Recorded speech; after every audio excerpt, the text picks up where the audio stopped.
요한복음 1장 1절 읽겠습니다. 요한복음 1장 1절. 태초에 말씀이 계시니라. 이 말씀이 하나님과 함께 계셨으니 이 말씀은 곧 하나님이시니라. 우리 한번 같이 읽겠습니다. 태초에 말씀이 계시니라. 이 말씀은 곧 하나님이시니라. 요즘 나라 사정이 어려우니까 시민들의 걱정이 많습니다. 대통령이 탄핵을 당하고 또 감옥을 가고 선거가 다가오니까 사람들이 걱정을 합니다. 나라 장래가 어떻게 될까? 나는 나라 장래에 대해서 그렇게 부정적으로 걱정할 거 아니다는 생각을 합니다. 우리 국민이 가지는 독특한 기질이 있습니다. 위기에 강한, 위기에서 저력을 발휘할 수 있는 그런 기질이 형성되어 있습니다. 아마 수천 년간 위기에 위기를 겪어오면서 우리 백성들은 위기를 잘 이겨나가는 DNA가 형성되어 있다. 저는 그렇게 생각합니다. 나라가 어렵지만은 능히 극복해 갈 수 있는 그런 상황이다 생각하고 한 시대가 마무리가 되고 새로운 시대가 오는 만큼 오히려 새로운 기대를 가지고 전진할 수 있는 좋은 찬스가 될 수 있다 생각합니다. 내가 시내 가서 어제 들어보니까 이러다가 이거 빨개의 세상 되는 거 아닌가 뭐 자꾸 그런 생각들을 해서 우리가 그런 단계는 이미 지났습니다. 우리가 뭐 공산화 되고 북한에 맥히고 그럴 상태는 이미 지나서 체제가 굳어져 있습니다. 단지 여기서 정책적인 변화가 왔다 갔다 할 수 있지 나라의 기틀을 바꿀 수 있는 단계는 지났습니다. 아마 통일 이후에는 우리나라가 중립으로 나가야겠지요. 통일된 뒤에는 스위스처럼 저 북방 세력, 대륙 세력과 남방 해양 세력 사이에 균형을 유지해주는 중립한국으로 나가게 돼야 되고 그렇게 될 것으로 믿습니다. 그러나 통일되기 전에는 아무래도 한미동맹이 중요하지요. 한미동맹을 굳건히 해서 흔들림 없이 나가면은 나는 10년 어간에 좋은 일이 있을 것이다. 저는 그렇게 개인적으로 생각합니다. 전에 미국의 포린 팔리시라는 전문 잡지가 있습니다. 외교 정책을 다루는 잡지입니다. 포린 팔리시. 거기서 2040년경에 세계를 이끌어갈 네 나라를 짚었습니다. 거기에 네 나라를 나라의 첫 글자만 따서 DUTS, DUTS, DUTS라고 표현했습니다. D는 저머니 독일입니다. U는 USA 미국입니다. T는 터키입니다. 터키. 우리는 터키에 대해서 잘 모르는데 국제적인 전문가들은 터키가 앞으로 크게 번창할 가능성이 있는가 봐요. 네 번째 S는 사우스 코리아입니다. 그러니까 세계적인 이 외교 문제 전문가들이 사우스 코리아가 세계를 이끌어가는 네 나라 중에 한 나라가 될 것이다.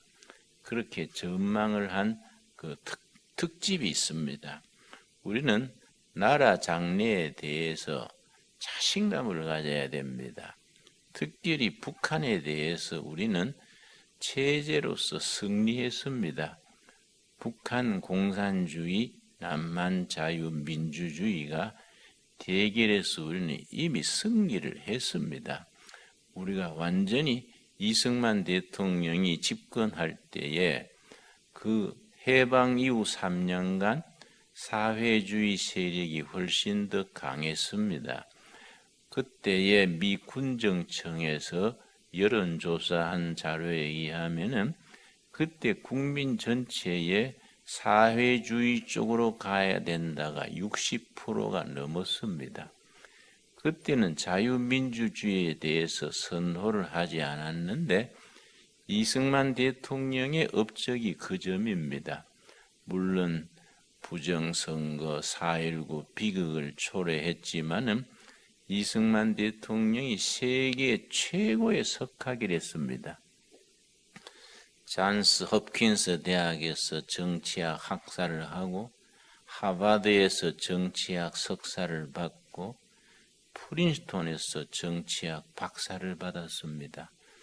세계 최고의 지성인이랬습니다. 거기에 걸맞게 역사를 본 안목이 뛰어나서 앞으로는 무슨 소리를 해도 자유민주주의, 시장경제해야 된다. 그걸 고집스럽게 관철을 해서 우리가 그 덕분에 공산주의와의 체제에서 승리했습니다. 북한을 여러 번 다녀본 사람들은 느낍니다. 저는 북한을 여러 번 다녀왔고 북한의 사업도 지금도 하고 있지요. 여러분, 우리는 북한에 대해서 자신감을 가져야 됩니다. 북한이 미사일, 핵무기 아무리 가져도 그거는 써먹지 못하는 겁니다. 그런 걸 페이퍼 타이거, 종이 호랑이라 그래요. 괜히 그걸 자기들끼리 위세를 부리는 거이지 쓸 수 없는 원자탄 몇십 개 있어도 그건 별 볼 일 없는 겁니다. 소련이 왜 망했습니까? 엄청난 핵무기를 가지고 있었어도 오히려 그것 때문에 소련이 망했습니다. 우리가 북한에 대해서, 우리나라에 대해서 자신감을 가지고 정신 바짝 차려서 잘 나라를 이끌어가면은 우리가 그런 미래의 희망을 가질 수 있습니다. 그런데 파린 파리시 그 잡지에서 사우스 코리아가 세계를 이끌어가는 네 나라 중에 한 나라가 될 수 있는 이유를 적었습니다. 그 네 나라가 전부 설명을 한 겁니다. 20년 후에 독일은 어떻게 해서 세계를 이끌어가고 USA, 미국은 어떻게 이끌어가고 터키는 어떤 점에서 그렇게 된다. 설명을 다 하고 있습니다. 한국에 대해서 한국이 세계를 이끌 수 있는 네 나라 중에 한 나라가 될 수 있는 이유를 네 가지를 들었어요. 네 가지. 우리가 그런 걸 잘 살펴서 이 나라를 이끌어 나가는 지도자와 국민들이 거기에 맞추어서 우리가 정치를 하고 교육을 하고 사업을 해야 됩니다. 그런 리더십이 부족해요. 첫째를 뭘 짚었냐면은 한국인의 근면성, 한국인의 부지런한 것, 근면성, 이걸 첫째로 잡았습니다. 두 번째가 뭘 잡았느냐 하면은 한국인의 남다른 열정입니다. 열정, 패션. 열정은 한국 사람이 최고입니다. 열심히 하는 겁니다. 목숨 걸고 하는 겁니다. 그걸 조금 속된 말로 죽기 아니면 까무러치기다. 이런 정신이 있습니다. 한국인의 그런 열정은요, 다른 민족하고 비교가 안 됩니다. 그건 한국인의 열정이 세계 선진국으로 올라간다. 그렇게 썼습니다. 세 번째를 뭘 썼냐면은 기술 개발, 기술. 우리는 잘 모르지만은 요즘 해외에 나가면은 한국 그러면 기술 국가, 테크놀로지 스테이트, 기술이 발전하는 나라. 생각 외로 기술 축적을 하고 기술 투자를 하고 기술이 좋은 나라. 그래서 반도체, 컴퓨터, 조선술, 철강 단기간에 세계 인류의 기술을 확보했다. 그런 얘기를 합니다. 앞으로 더 기술을 발전시켜야겠지요. 내가 이명박 대통령하고 친구 사이입니다만은 이명박 대통령이 정치를 시작할 때 내가 깜짝 놀란 게 있습니다. 과학기술부하고 통일부를 없앤다 그래서 이 사람이 정신이 있나 없나? 없는 것도 만들어야 될 부서를 과학기술부하고 통일부가 우리 국가 경영, 민족 경영의 최우선 순위에 놔야 될 텐데 왜 그걸 없앤다 그럴까? 청와대가 거기만 들어가면 멀쩡한 사람도 헷갈리 버리는 것 같아. 그러니까 우리가 이 기술 이런 문제는 중요하지요. 네 번째가 중요합니다. 네 번째. 네 번째를 뭘 짓고 있느냐 하면은 한국의 개신교. 생각외로 그걸 한 항목으로 넣은 겁니다. 한국 개신교는 국민 의식을 바꾸고 국가를 경영할 지도자를 배출하고 한국의 문화를 미래지향적으로 바꾸는 중심이다. 여러분, 일본이 굉장히 경제 대국이지만은 일본의 비극은 뭐냐 하면 중심되는 종교가 없습니다. 일본은요, 종교 면에서는 아주 후진국입니다. 일본 가면은요, 식비 없어도 살아갈 수 있습니다. 골목마다 조목조목한 신을 섬기고 골목마다 길가에 음식을 차려놨습니다. 한 바퀴 돌면서 주워 먹으면요, 식비 없어서 할 수 있어요. 그 일본은 종교적으로는 그는 황무지입니다. 중국은 또 공산당 지배하면서 중국의 종교는 거의 백지 상태지요. 그런데 거기에 공산당이 국민의 영적 갈증을 채워주지를 못합니다. 그러니까 중국의 기독교가 유일하게 부흥되고 있지요. 지금은 중국의 기독교가 1억 2천 내지 3천을 잡습니다. 그런데 중국의 지도자한테 들었습니다마는 2030 프로젝트를 중국 교회가 진행하고 있다. 2030 프로젝트. 그건 뭐냐면 2030년까지 중국의 개신교 인구를 25%로 올리자. 이게 이제 중국 교계 지도자들의 목표입니다. 14억 인구의 25%는 얼마입니까? 거의 중국 교회의 목표입니다. 중국계 지도자들은 그 점에서 한국 교회가 좀 도와달라 그런 얘기를 합니다. 그래서 내가 가서 중국 교회 기업인들, 크리스찬 실업인들, 목사들 앞에서 특강을 했었는데 참 그 사람들이 좋았던가 봐요. 한국 개신교는 우리가 생각하는 것보다가 굉장한 잠재력, 가능성이 있습니다. 그런데 우리가 참 안타까운 것은 뭐냐? 지금 교회로는 안 돼요. 지금 교회는 그런 막중한 사명을 감당할 수 있는 영적 능력, 도덕성, 비전 이런 게 세 가지가 다 결여되어 있습니다. 그래서 한국 교회가 그런 역사적인 사명을 감당하려면은 새로운 발상으로, 그건 패러다임 시프트 그래요. 발상을 전환해서 새롭게 출발을 해야 됩니다. 그런 점에서 오늘 이건 본문 말씀 요한복음 1장 1절이 참 중요합니다. 요한복음 1장 1절 우리 한번 같이 읽겠습니다. 태초에 말씀이 계시니라. 이 말씀이 하나님과 함께 계셨으니 이 말씀은 곧 하나님이시니라. 태초에 말씀이셨다. 요 태초란 말이 헬라 철학에서는 아르케. 말씀은 로고스입니다. 헬라 철학에서 아르케가 뭐냐 하면은 모든 우주 만물을 존재하게 하는 기초입니다. 기초. 모든 우주 만물이 서 있는 기초.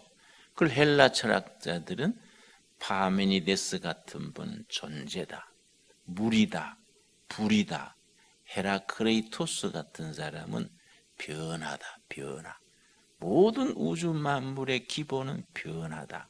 동양의 주역과 같은 그런 얘기를 했습니다. 그 아르케가 뭐냐? 헬라 철학자들이 고민했던 주제입니다. 그런데 요한복음에는 그 아르케가 딴 거 아니다. 하나님의 말씀이다. 말씀. 그 로고스인데, 로고스. 로고스가 헬라 철학에서는 진리를 로고스 그랬습니다. 그러니까 헬라 철학으로 표현하자면 이 번역이 모든 우주 만물의 기초 아르케에 로고스, 진리가 있다. 이렇게 되는데 이 성경으로 들어오면서 의미가 영적으로 깊어지는 겁니다. 모든 우주 만물의 기초에 하나님의 말씀 로고스가 계시니라. 이 로고스가 곧 하나님이고 이 하나님이 말씀이 하나님이다. 이 말씀이 하나님이고 말씀은 하나님이었다. 이렇게 나갑니다.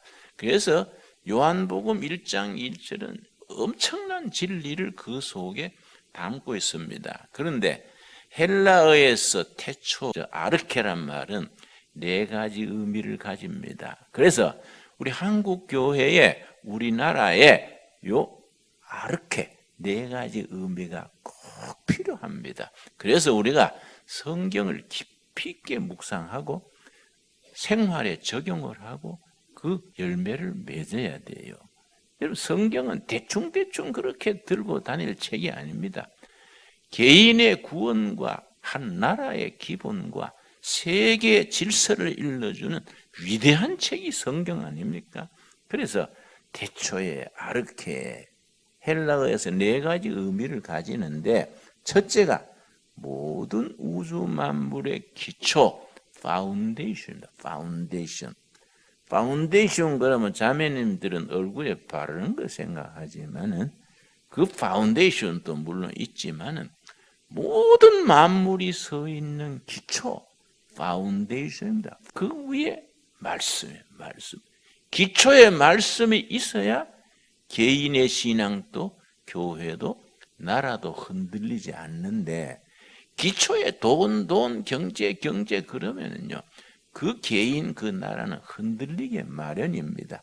내가 중국 가서 혼자 느낀 겁니다. 아무한테도 말 못했는데 중국이 참 상당히 위험한 구조에 있지 않나. 뭐냐? 기초가 약한데 파운데이션이 약한데 고층 건물을 올리는 겁니다. 기초가 약한데 고층 건물을 올리면 어떻게 됩니까? 뭔가 조금 바람이 불고 약간의 지진이 와도 그 건물 자체가 흔들리고 무너지기 쉬운 겁니다. 그래서 그 중국의 약점이 아닌가 혼자서 느낀 겁니다. 특별히 사천성 이렇게 지방 다니면서 그런 걸 더 느끼는 거이지요. 태초의 아르케는 기초입니다. 우리 삶의 기초에 살아계신 하나님의 살아있는 말씀이 있어야 됩니다. 두 번째 아르케의 의미가 뭐냐? 가장 속 알맹이입니다. 코아. 가장 속 알맹이, 가장 속 중심. 중심이 확고히 서면은 변두리는 흔들리다가도 제자리에 돌아오지요. 그래서 영어로는 코아라는 것은 쉽게 이해하면 복숭아를 생각하면 됩니다. 복숭아 껍질을 벗기면 복숭아 그 먹는 살이 나오지요. 그 먹고 나면 딱딱한 복숭아 씨가 나옵니다. 그걸 돌로 깨면은 손톱만한 복숭아 씨가 나옵니다. 거기 코아입니다. 코아. 껍질 벗기고 복숭아 열매 먹고 깨고 가장 속 중심에 있는 그게 코아. 거기 아르케입니다. 아르케. 우리가 살아가는 삶의 중심에 뭐 있어야 됩니까? 말씀이 있어야 돼요. 말씀이 살아 있어야 되는데 말씀은 등성등성 대충 봉사 방길 걷기로 말씀 그러고 생활은 말씀 따라 살지 않으면 사쿠라 사이비가 딴 거 아니에요. 말로만 말씀 그러는데 삶 속에 말씀이 살아있지 못하면은 그게 사이비가 되고 그건 흔들리게 마련입니다. 세 번째 아르케가 뭐냐면은 최종의 목표, 궁극의 목표. 그걸 철학에서는 ultimate concern 그래요. 미국의 폴 틸리라는 유명한 신학자가 있었는데 그걸 아주 강조했습니다. 모든 신앙의 가장 최종의 목표는 뭐이냐? ultimate concern이 뭐이냐? 말씀이신 하나님의 경지에 도달하는 것이다. 말씀이신 하나님의 경지 로고스, 그 로고스의 단계에 우리 영혼이 도달해야 되는데 우리가 신앙생활을 하면서 겉으로는 믿는 척하는 거지요. 믿는 척하지만은 우리가 살아가는 생활은 세상적인 걸 따라가는 겁니다. 그걸 세속화라고 합니다. 세속화. 뭐 술 먹고 담배 피우는 게 세속화 아니에요. 뭐 그것도 한 부분이 될 수 있지요. 세속화라는 건 딴 거 아닙니다. 크리스찬이면서 세상 가치관을 따라 사는 것이 그게 세속화지요. 세쿠러리즘. 그 세속화를 극복할 수 있는 건 뭡니까? 모든 삶의 최후 목표, 최종적인 것에 얼티미트 컨션에 하나님의 말씀, 로고스인 말씀이 있어야 되는데 우리가 그렇지 못한 거예요. 그리고 젊은이들도 교회에 와가지고 잘 적응하지 못하는 것이 한 청년이 나한테 그래요. 목사님, 예배당은 60, 70 힘 빠진 뒤에 댕겨야지 젊을 때는 못 다니겠습니다. 그래서 왜 그래? 젊어서부터 하나님을 섬겨야 되지. 뭐 그래? 왜 그래? 그랬더니 모조리 하지 말라는 기고 술도 먹지 마라, 담배 피우지 마라, 연애하지 마라, 뭐 농담하지 마라. 전부 하지 마라밖에 없으니 젊은님이 할 게 하품하는 것밖에 더 있습니까? 그래서 자네 왜 그래? 연애하지 마라 소리는 안 하는데 왜 그래? 그랬더니 예쁜 여자 봐도 뭐 예쁘다 소리도 못 하다고 뭐 눈 감고 주여 해야 되니 뭐 70대에서 힘 빠진 뒤에나 가지 젊어서 가겠습니까? 그래서 자네 신앙을 잘못 생각하는구만. 응? 어려서부터 겉으로 들은 걸로 하지 말고 성경의 본질, 성경의 가장 속 기초, 가장 속 중심, 최종 목표를 생각해야지. 안 그렇습니까? 내가 연세대학 가서 학생 채플에 설교했는데 채플 마친 뒤에 학생이 손을 들고 질문이 있습니다. 그래서 뭔 질문인가 하라 그랬더니 담배 피우는 게 죄입니까? 그래서 내가 야 이 사람아 내가 전배청 쏜 것도 아닌데 왜 담배를 묻냐? 응? 자네 피우고 싶으면 피우고 말지 왜 그런 걸 묻냐? 젊은 사람이 무슨 문제를 가지느냐가 그 사람의 수준이야. 자네 수준은 담배밖에 안 되냐? 응? 그 말이 나시 말이지 나는 담배 피우는 것이 하나님의 뜻이 안 맞다고 생각한다. 그때 청년이 그래요. 어려서부터 교회 다녔던 모양이지요. 성경 예수님 때는 담배도 없었는데 왜 그렇습니까? 그래서 야 이 사람아 담배 피우는 것이 성경에 있고 없고 간에 담배 피우는 게 좋았으면 하나님이 사람을 지으실 때에 머리에 꿀뚝 하나 내놨겠냐. 그걸로 봐서 담배 피우는 게 하나님의 뜻이 안 맞지 않냐. 내가 그러고 웃었어요. 여러분. 우리가 신앙의 세계는 본질로 들어가야지 뭐 비본질 가지고 뭐 목사 섬기면 복 받는다 할렐루야 뭐 이라고 뭐 술 담배 피우는 거 보면 막 간첩 본 듯이 막 그래서 그러면은 기독교 진리가 진짜 말씀 생명의 기초 위에서 세워지지 못하니까 시대를 움직일 수가 없는 겁니다. 인간 영혼의 가장 속 중심에 뭐 사노라면은 죄도 짓고 거짓말도 하고 속이고 속고 뭐 복잡하게 살지만은 그러나 중심에는 하나님의 말씀을 사모하는 열정이 있어야 되는 거예요. 말씀대로 살아야지. 말씀을 공부하고 묵상해야지. 내가 기도해야지. 이런 본질이 있어야지. 뭐 영구영 예배당 댕긴 척 한다고 영적으로 뭐이 되는 건 아니다 이 말이죠. 안 그렇습니까? 그리고 우리가 세상 살아가는데 한 번 사는 인생 아닙니까? 뭐 세상에는 연습이 없잖아요.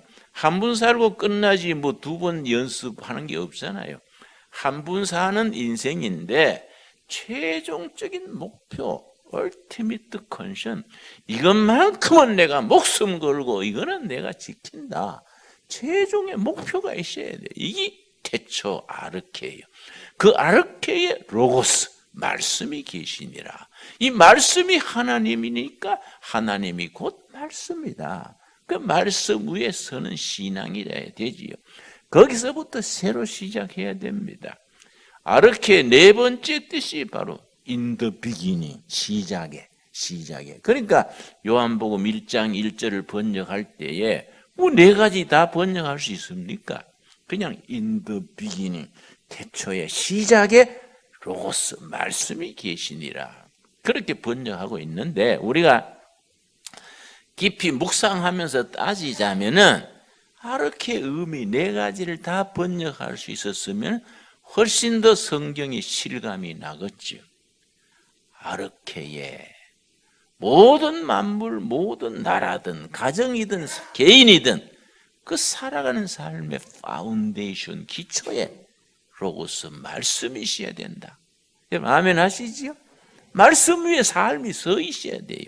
그리고 모든 우리가 살아가는 삶의 가장 중심, 우리 인격과 정신과 모든 우리 생활의 속 중심, 가장 깊은 곳에 말씀이 있어야 된다. 그 말씀의 빛으로 우리가 움직여야 되는데 그렇지를 못하고 월요일에서 토요일까지 멋대로 살다가 주일날 양복 입고 뭐 여자들 화장하고 와서 아멘 간다고 그 아멘이 되는 게 아니에요. 그거는 믿음의 근처를 왔다 갔다 하는 거지. 그래서 여러분 생각해 보세요. 태권도를 10년을 하면 뭐 올림픽에 나가겠지요. 유도를 30년 하면 날고 기겠지요. 예수는 30년, 40년 믿었는데도 맨날 초신자 부근에 빙빙 도는 거예요. 왜냐? 본질이 없어, 본질. 가장 에센스, 코아, 알맹이가 없으니까 신앙생활을 하는 듯 하는 거지. 그게 뭐 내 자신의 얘기고 우리들의 얘기입니다. 그리고 인생 살아가는 최종 목표. 모태신앙으로 평생 기업을 하고 모태신앙으로 이제 벌써 80된 분하고 내가 얘기를 했는데 마침 병원에 입원해 계셔서 내가 문병을 갔더니 가만 눈 감고 계시더니 김진홍 목사, 천당 지옥이 있을까? 그래서 내가 참 가슴이 탁 막히더라고요. 그건 기본입니다. 기본. 천당 지옥이 있느냐 없느냐가 아니고 지금 얼마 뒤에 그리 갈 길입니다. 그거 뭐 실컷 믿고 평생 믿고 조상 때부터 믿고 와서 천당이 있을까? 이러면 이건 뭐 말짱 헛농사 아닙니까? 그렇지요? 이 참 신앙생활이 그래 해가는 안 되는 거예요. 그러고 시작에서부터 마지막까지 로고스, 말씀이 계셔서 말씀이 우리 삶을 지배하고 말씀이 우리 인생의 목표가 되고 우리가 인생살이 지그재그로 왔다 갔다 엎치고 뒤치고 하지만은 마지막 도착해야 될 목표는 말씀이다. 말씀이신 하나님이다. 그게 ultimate condition. 최종 쪽에도 꿈에도 소원이 늘 찬송하면서 죽게로 가기를 원합니다. 이 찬송가 그거 아닙니까? 꿈에도 소원이, 내 평생 소원이, 그 네 줄을 가까이 그 찬송이지요. 네 줄을 가까이 그 찬송의 제목이 영어 제목이 Nearer to my God. 더 가까이 하나님께로. 한 달 살았는 만큼 하나님께 가까이 가고 1년 살았는 만큼 하나님께 가까이 가야 된다. 살았는 만큼 하나님께 가까이 가야지 살아가면서 하나님께 점점 멀어지면 아르케, 로고스에서 멀어지면 그 인생이 적자 인생이지요. 그렇지 않습니까? 우리가 그런 점에서 새롭게 시작한다. 기초부터 새로 시작한다. 그런 마음을 품을 수 있게 되기 바랍니다. 기도하겠습니다. 주님 은혜를 감사드립니다. 저희로 하여금 우리 삶의 기초에 살아계신 하나님의 살아있는 말씀 로고스에 세워지게 하여 주시옵소서. 우리 삶의 가장, 우리 영혼의 가장 속중심에 말씀이 거하게 하옵시며, 우리가 세상 살아가며 이런 꼴 저런 꼴, 아픔과 상처, 실패, 실수, 허물과 죄를 범하고 살아지만은 그럼에도 불구하고 최종의 목표에, 궁극의 목표에 하나님의 말씀을 바라보고 나아가게 하여 주시옵소서. 우리 시작에서부터 다시 시작하여 최초에서부터 마지막까지 하나님의 말씀, 진리신 말씀에 우리 인생을 투자하게 하여 주시옵소서. 예수님 이름 받들어 기도드렸사옵나이다. 아멘.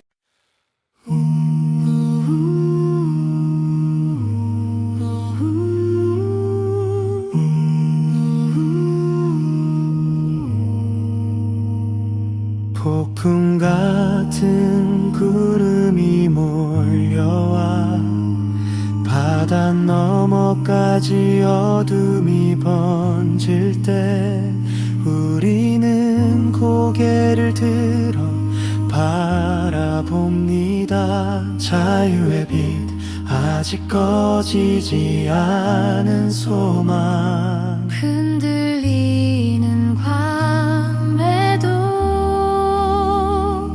우릴 부르는 이름, 두려움